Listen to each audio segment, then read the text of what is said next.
Welcome to 2A Cops, Cops Supporting Gun Rights. My name is Keith. In this episode, we're not going to talk about Liberty Safe.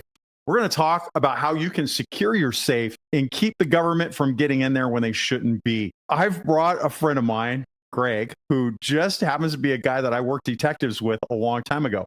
Now, Greg hunted pedophiles and I worked narcotics. Together, the two of us have broken into a number of safes that we had search warrants for. The unique thing about Greg, he actually worked for a national nuclear laboratory breaking into safes for a living. He is the dude that knows exactly everything about safes that we need to know about.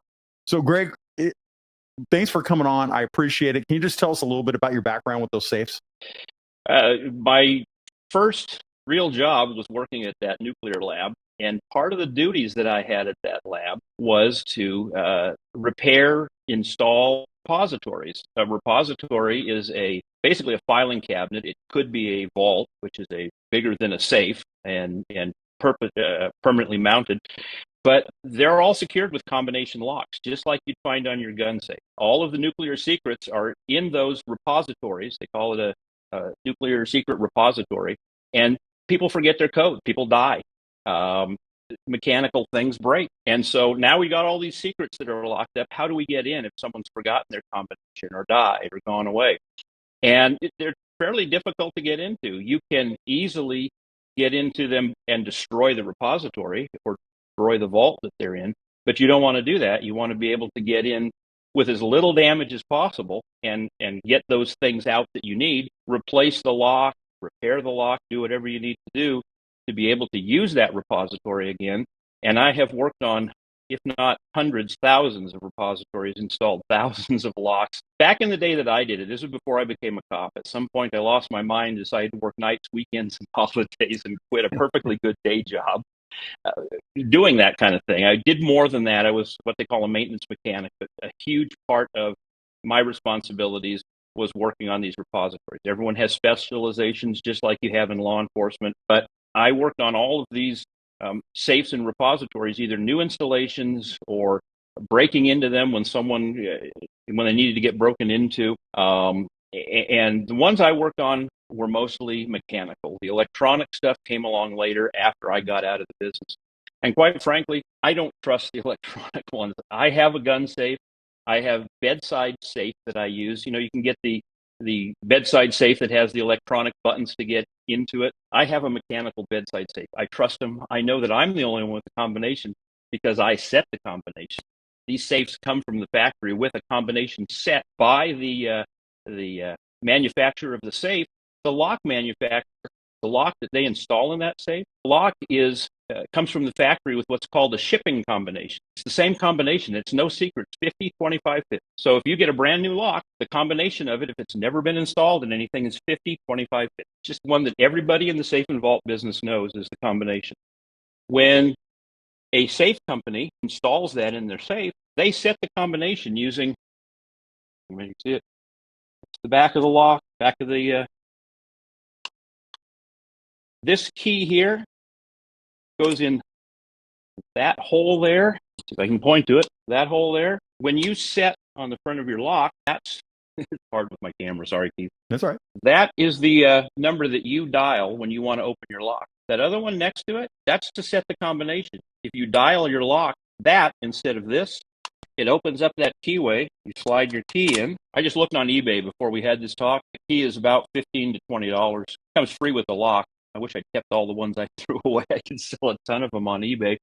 But you twist that using that index. You set the combination you want. You twist the key back, pull the key out. No one knows the combination. Not Sargent and Greenleaf, not any safe company you want to mention that we won't today. But nobody knows what that combination is but you. And I like that. The first thing I did when I got my gun safe 35 or 40 years ago now is opened it up using my own key because I was working on safes and vaults at the time, set it in there, and I have a combination now that's Sargent and Greenleaf. My safe's a Browning, but that's just not here or there. But I have a combination that only myself and my wife now know. So if I die and my wife has forgotten the combination, which she hasn't, then we'll either be cutting the safe open or hiring a safe and vault technician to do what I did, either drill it, saw it, or manipulate it, which we can talk about what those things mean later. But those are the three main ways of getting into a safe that you don't know the combination to. And ultimately, me and you both know that if you want in that safe, you're going to get in that safe, right? You're going to get in there. Think about your car. Think about your house. When you lock the front door to your house, does that make your house impenetrable? No one can get in now. The door's locked. The windows are. I'm sorry, I didn't mean to interrupt, but doors locked, windows are closed. Now no one can get in. I'm safe. I can do whatever I want until someone breaks a window, until somebody finds the key under the doormat, until somebody kicks your door in, at which point it becomes unsafe. A safe or a vault is just a mini version of that. If you want to get into one and don't want to be detected that you've gotten in, and you find the combination, and we talked about that before, about one of the major vulnerabilities is people write their combination down in obvious places. No one will know if I write my combo down and stick it under my telephone. No one's going to look there. How many times do we do search warrants? You know where the dope's hidden, right? You can go on all day about where people hide the dope. I know where people hide the porn because I used to do porn cases. They don't want that found. They don't want their family to see it. So you can get in. It's just a matter of how long does it take? How hard is it to get in? It's just a delay, like anything else, like a door lock, like the windows on your house. It just serves as a delay that somebody has to work harder to get in than they would if you left the door unlocked and you could just walk in. For sure. All right. One thing we forgot to tell our viewers, if you got to get your get something to drink here, if anybody mentions ATF or Liberty Safe, you got to take a drink because I screwed that up already. All right. So with that said, there are viewers that have a safe from Liberty. And now they are, because we've established that they have some kind of a backdoor access, and people are worried about that. So Greg and I talked offline. We both agree, don't have digital. There's just too many ways to get in that. On my side, Greg said that he hasn't dealt with digital stuff in recent times. For me, I do teach cops about cyber issues in one of the classes I talk about, and it's very easy to manipulate anything that's digital. With that said, we recommend you go to analog, which is just the dial safe that Greg showed you. Greg, if I own a Liberty Safe, damn it, I'm punishing myself on purpose. All right, so if I have one of those safes and I want to change the lock so that nobody has access but me and my family, what are they going to do? First of all, get a good lock. The one that I'm most familiar with, kind of the industry leader, is Sergeant Greenleaf, and this is an old one. This is one that I have left over that was taken off of an old repository that was essentially garbage, and I used it as a training lock. I repaired it. I got it to where it was working again. That's why the dial is permanently attached here with a nut on the back, so that I could teach people to manipulate, which we didn't talk about, how you get into a safe. But one of the ways is manipulation, and that is kind of like you see in the movies where the guy's got the stethoscope and sandpaper to the fingers, right? So you can feel everything. It doesn't really work that way. That's Hollywood. But manipulating is one way to get in, and one way to do it is to take a lock. Just like if you look on YouTube, there's a billion videos on lock picking, and they show you how to get in and pick the lock. But the only way to really get good at lock picking is to pick locks again and again and again. Same with this. But to replace the lock, there's two parts. You have to figure out what they've got on the front, whether it's a keypad, usually some kind of electronic keypad, or like this with the manual dial on the front. With the dial on the front, you have to remove that dial so that you can pull the lock out the back. If you look at the back of this lock, matter of fact, let me open it so you can see. Remember to bring a screwdriver. And here with no screwdriver, I couldn't open the lock up. It's easier to see from the back. There are 4 holes. See the 2 at the top? By this is called a bolt. It's like in your house and your deadbolt. That's the bolt. There's 2 on the top and these other 2 on the bottom. So this lock is secured with the dial spindle going through the hole to the front of the safe. This is all locked inside it's hard with the camera here, remember. This is all locked within the door of your safe. It's all hidden. This spindle comes through the front. The dial all mounts to the front. So once you've got the dial removed from the lock, then you have to unbolt the 4 bolts in the back and pull that out. Now what you've got is 4 holes in the safe where this mounts to that are usually tapped, and a hole through the front. Put your new lock so that it goes through the hole. Screw the 4 screws down. There they are from the front, 2 on the top and 2 on the bottom, or vice versa, depending how your lock. This lock could be mounted anyway, sideways, 90 degrees out, 90 degrees up, 90 degrees down. If be mounted in any position. Because again, all it does is pull that bolt, and all the mechanism inside there, whether it's a great big handle or, you see in the movies, the big wheel they turn, all it does is it just opens up so that mechanism can operate. This blocks that mechanism. So this is all you're doing, is using this lock to pull that bolt in and out to manipulate that. As I said, it's actually pretty simple. I don't have this off, but I don't have the tools to do it right now, but this wheel comes off, and this dial here mounts using 2 to 4 screws, depending on how they have it set up. See the screw holes in there? Yeah. I have a dial, actually, that I brought. There you go. This is what they call a spy-proof dial. This one, if someone's looking over your shoulder, they can see your numbers. Mm-hmm. See there? This is called a spy-proof dial, so that the Russian spy that's coming after your nuclear secrets can't see your combination, because you can't see it from the front. You have to be standing right over the top of it to be able to see what that is. But this is what the back of a dial looks like. That just bolts to the front. One of the labs gave us a nuclear repository file cabinet thingy. Yeah, for those are the ones I used to work on. Informant files. And it had the spy-proof knob on it, and I didn't know that's what it was for. I just was like, "Oh, that's odd. It's on the top." I never even realized that was about. That's funny. That's what it is. Yeah, so someone can't look over your shoulder. If you're standing in a room with a bunch of people in it, or you're in a bank and you're opening it, and the bank manager's the only one with the combo, and the tellers are standing behind the bank manager when he opens, all you have to do is peek over the top, and you know what it is. Same thing there. There's the index for. Interesting. That's the one for setting the combination.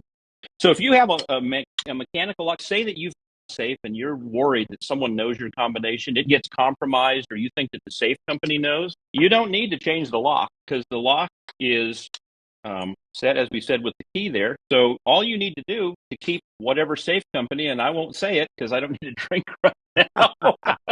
I'm just drinking water. Say it for me. Say it. Go ahead. Let's hear it. Like if you had a Liberty safe. All right. Okay. Here we go. Thank you, my friend. And you said, crap, when Liberty put my lock on my safe, did they record the number for my future use? I'm not sure I want them having that, so they could give that out. Compromise my that's what it is. It's just compromising your combination. If you have the key and there's nothing wrong with the lock, then do like I showed you before, where you put the key in the lock, twist it, reset a new combination, don't pick your birthday. It's like a password on the internet, There's numbers. If people know you, they might go through to find your combination. But set whatever combination you like. The standard, the usual thing is to set a high number, a lower number, and higher number. 50, 25, 50. Remember we talked about there? 50 is higher than 25. You can set it 1, 2, 3 if you want. You can set it whatever. Those wheels in there. I had an air conditioning instructor one time. I can swear on your podcast or your YouTube channel, right? Yeah. Artie Babbis. Artie's long dead now. He was a sailor, and he taught me air conditioning and refrigeration when I was doing that. And his thing was, that compressor don't know a fucking thing till you tell it. Same thing here. Those wheels don't know a fucking thing until you tell them. Yeah. And so just to be clear, though, I think what Greg is saying, if you were shipped a safe with a dial, just change it yourself. You don't have to replace it. But Correct. If you had electronic, you're going to need to replace it, because it does sound like they have backdoor. Even if you change it, it sounds like there's a backdoor code that even if you change it, that they could still get in there. And I would not trust that. Even then, if you went and bought another digital combo lock, when you ship it, there's nothing to say the manufacturer of that one doesn't have some backdoor access. The only way to be sure is to get an old analog dial and stick with that. You're exactly right. You're 100% right. And I think you probably would agree with me when I say, trust no one. Because even though Liberty Safe might tell you, we don't have your combination and we don't have any backdoor electronic way to get in there, are you sure they're telling you the truth? Yeah. I mean, how many times have you felt like you've been lied to by, your government? They never do that, right? There's nobody, I don't think people understand. There's nobody that hates government more than cops, because we're the ones that see their tyranny more than anybody else. I'll tell you, and this is not a secret, one of the reasons I left the nuclear lab I worked at is because of the government, is because of the bureaucracy. It wasn't that I had anything against my country. I love my country, I always have, and I always will. But the bureaucracy, we were getting so much crap from Washington, so much crap from the university that ran it.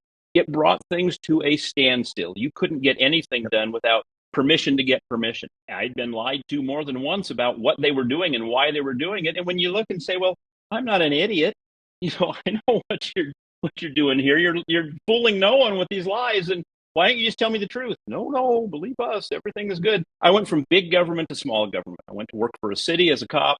It still had the bureaucracy. It still had the government interference, but it was a much tinier version than the version that I was having. Nothing from Washington, D.C. was coming down and spreading shit over my life. So, speaking of bureaucracy in small towns, cheers to chief sheriffs.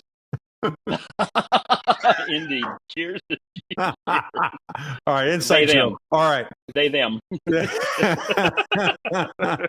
All right. So I think we pretty much covered everything. One thing I do want to say is that Greg and I did break into a lot of safes. Again, Greg was going after people that hurt children. I went after larger drug dealers. And with that said, they all stored their bad stuff in safes. We had search warrants for the safes. I've never called the company to get the number. I always just took care of it myself. The first thing we're going to do is, and so this is going to come to the point of, what are you going to do if they're serving a search warrant at your house and they say, we have a warrant for your safe, open it up, and you have to make a decision on what you're going to do. Are you going to open that safe, or are you going to make them work for their money? That's up to you. Okay. But just know, it is very simple to get into a safe. Greg and I have not met a safe yet that we haven't been able to break open. And you won't. And you won't. And so what you have to determine for yourself, okay, is, do I want to open that safe for whomever? And you have to decide, am I going to open that or not? If there is something in there that you're going to get in trouble for, then certainly make them work for it. Yeah, why not? If there is nothing in there that you're not worried about, that, some ATF agent can't is going to make something up on you, like as an example, like a CRS Firearms, because you have a picture of a lightning link, that they're going to come after you. If you're not worried about anything whatsoever, and you want your safe to survive, it's up to you if you want to give them that code or not. I do want to leave you with, Greg's got a great story about a safe and some burglars at a national restaurant, and it's just a fabulous story about breaking into safes. Well, it was funny to me because of my background in safes. Something you just said about you want to preserve your safe. My safe I've had for 40 years. It's really nice. It's metal flake brown. I mean, it's a beautiful safe. I've spent good money on it back when I didn't have good money. I had some guns and wanted to preserve them. If someone came and said, we're going to look in your safe, and I say, screw you, you're not going to have the combination. I know how you get into a safe, and they're going to destroy my safe. So if I want to make life that hard on them, then okay, maybe so. But otherwise, I'm going to say, well, here's the combination. May I help you and open it for you under your supervision so you don't dork up my safe? That's probably the way to do it. Because here's what happened at this restaurant. I got called. It was early in the morning, probably on a Monday. I think the restaurant might have closed early on Sunday. But overnight, somebody had broken into this restaurant, got into the office, and they had a wall safe, which technically is a vault. A safe is something portable, like an ATM. You tie a chain around a safe and yank it out the building like they do with ATMs.